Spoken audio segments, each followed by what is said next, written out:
If you're in need of an entire PC gaming setup and you only have around $500 to spend, then this is exactly the right video to watch. Let's get into it.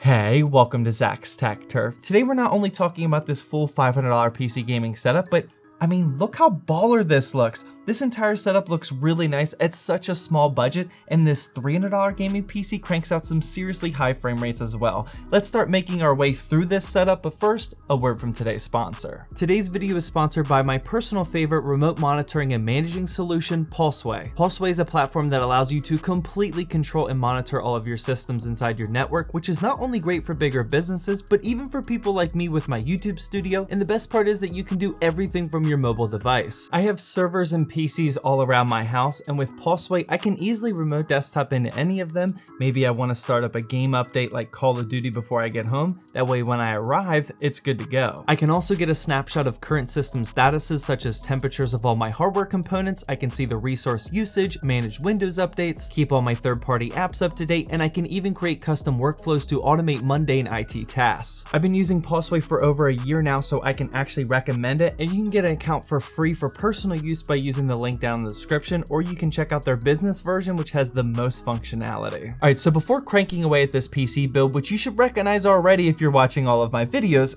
I just wanted to remind you guys that I'm live streaming over on twitch.tv/ZachsTechTurf every Tuesday and Thursday at 8 p.m. Eastern time. Every Thursday has been our PC building live streams, and they've been amazing lately, and we'd love to have you over there. Also, if you haven't already, hit that subscribe button down below and also that notification bell, that way you don't miss any videos. Starting with this obviously customized small form factor gaming PC, I'm not going to dive too deep into this one because I recently uploaded an entire dedicated video on it, which you should check out after this video. This build is based around the HP EliteDesk 800G1, which is rocking an Intel i5 4570 and 8GB of RAM, and then I also threw in a 120GB SSD for our boot drive, and then of course a low profile GTX 1650. As you can see, I also painted the entire thing white to match our setup today, and even added an acrylic side panel, and I'm honestly just in love with how this thing looks. There's a ton of benchmarks in that dedicated video that I just mentioned, but real quickly, just to get you up to speed, in Fortnite in 1080p and low settings, it gets 129 FPS. It can run Borderlands 3 in 1080p low settings at 69 FPS. Counter-Strike Global Offensive in 1080p low can hit 157. And finally, in Call of Duty Modern Warfare Warzone, I got 77 FPS. Now, obviously, those are some really good numbers for just a $300 gaming PC, but let's make our way towards the rest of this setup because all of these products are packing some serious price to performance as well. Starting with the monitor, this here is an HP Envy 24 that I actually picked up a while ago. It's a 1080p IPS and 76Hz panel, but it's actually really solid and it rocks our all white and black color scheme. The Envy 24 is also packing some Beats by Dre speakers, which are easily the best speakers that I've ever seen on a monitor up until this point, and I picked this up used for $70. They actually don't make this monitor anymore, so if you're trying to replicate this build, you can easily find a 1080p monitor for around $70 used, but you can also find some new options around that price point, like up in this video up here. Moving on, we get to the keyboard, and this is the Redragon K552, specifically the white version, and I personally think that this thing looks really clean, especially with those RGBs. I've actually featured the black version of the K552 already in my $200 full setup guide, and I talked about how valuable this keyboard is at just $50. This is a 60% compact design with Cherry MX Blue switches, and yes, that does mean that they are super loud and clicky, so just be aware of that before buying it.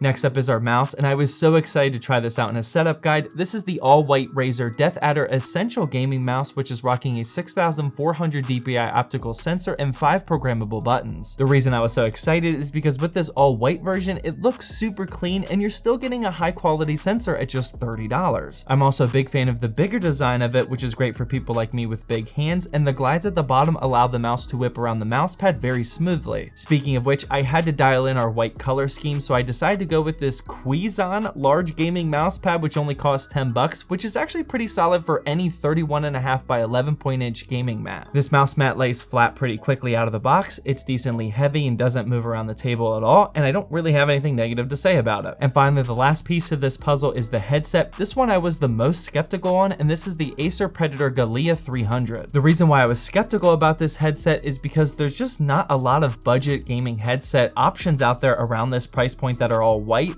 Like, seriously, this was like one of the only ones available. To be honest, I'm not incredibly happy with it either, but there's not that many $35 headsets out there that do make me happy. The ear cups themselves are pretty comfortable and big, but I don't like the way that they are adjusted. They're actually not permanently adjusted with notches like most gaming headsets, but rather it gets adjusted on the fly as it sinks down over the top of your head, and this inconsistency paired with them just feeling a little bit too big and bulky didn't quite hit the mark for me, but your mileage may vary. And finally, the audio quality was about average in my opinion for a budget headset, but the directional quality was actually better than I thought it would be. It was super easy to pinpoint enemy locations in first-person shooters, so that's certainly a positive. With that wrapped up, this is what our final parts list is looking like for our all-white $500 full PC gaming setup guide. This is definitely rocking some serious value here, and I'm really happy with how this turned out. Now, there's a very real chance by the time you're watching this video that some of these products might be out of stock, or maybe their prices shot through the roof, or maybe you're just not vibing with some of these, so I do want to include some alternative parts for you. The first one that's obvious is the monitor, because this one would be pretty tough to replicate, I think. I would highly recommend just spending the few extra bucks and buying a brand new Acer SP220Q, which is 1080p and 75 Hz. I do really like the Red Dragon K552, but an alternative would be the Royal Kludge RK61 that my buddy Brett from UFD Tech fully reviewed. This is a 60% all-white keyboard as well, but it's actually Bluetooth wireless if that's something you're interested in. I wouldn't recommend changing the mouse or mouse pad because I think they're awesome, but if you do want to swap out the headset, the Turtle Beach Recon 70 is another budget white headset from a pretty reputable brand and only costs around $40. And finally, before wrapping up this video, I do want to give our Discord server another quick shout out. We are turning this Discord server into the ultimate PC building resource where you not only have a great community for asking for help, but we also have a dedicated build guide channel where you can get a ton of inspiration for your next gaming PC builds, and we also have a ZTT deals channel where I post my deals of the day to help save you some money. Be sure to let me know what you thought about this setup guide down in the comment section. Let me know what price point for the next setup guide you want to see next is, and as always, I hope you enjoyed this video.